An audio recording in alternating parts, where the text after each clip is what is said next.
Ce que vous voyez pourrait être le plus ancien satellite de l'histoire, un engin sombre, presque spectral, qui, selon certaines estimations, orbite autour de notre Terre depuis environ 13 000 ans.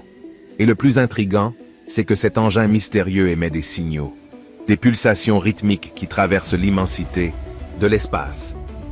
Ce n'est pas le scénario d'un film de science-fiction, mais une énigme qui a capturé l'esprit de scientifiques et de passionnés d'astronomie du monde entier.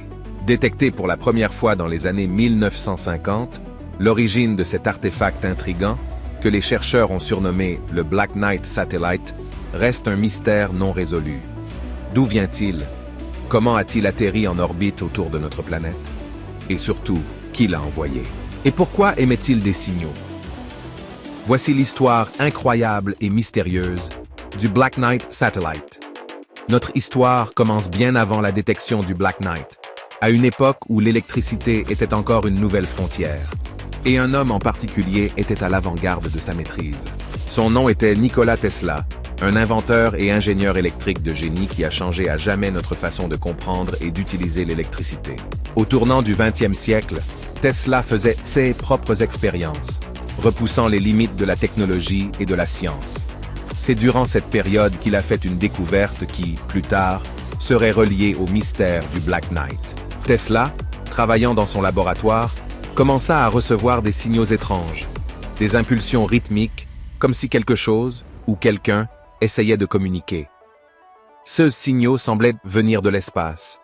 Était-ce le premier contact avec le Black Knight? Alors que l'écho des découvertes de Tesla commençait à s'estomper dans l'histoire, un autre chapitre mystérieux s'ouvrait dans les années 1927 en Norvège. Jørgen Hals, un ingénieur radio amateur, observait et documentait un phénomène intrigant, des échos de radio long retard. Hals avait remarqué que certains signaux radio, après avoir été émis, semblaient rebondir et revenir avec un retard considérable, jusqu'à plusieurs secondes. Cela défiait toutes les attentes, car les échos radio normaux reviennent généralement dans un délai beaucoup plus court. Ce signaux, à la fois familiers et déroutants, semblaient se jouer des lois de la physique telles que nous les connaissions. Ces échos long retard étaient-ils liés aux signaux mystérieux que Tesla avait reçus des décennies auparavant? Était-il un autre signe de la présence du Black Knight, se faisant connaître de façon subtile et énigmatique?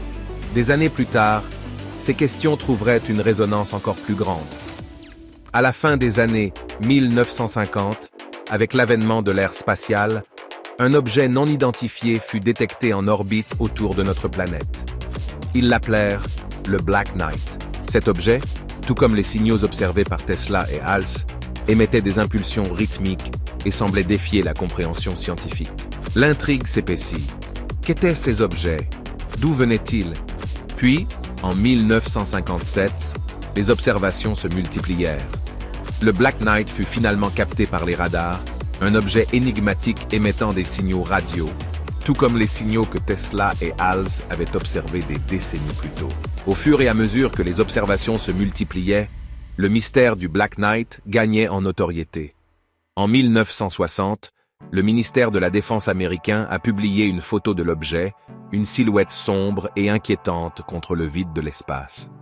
Ce qui était autrefois un murmure est devenu un cri retentissant.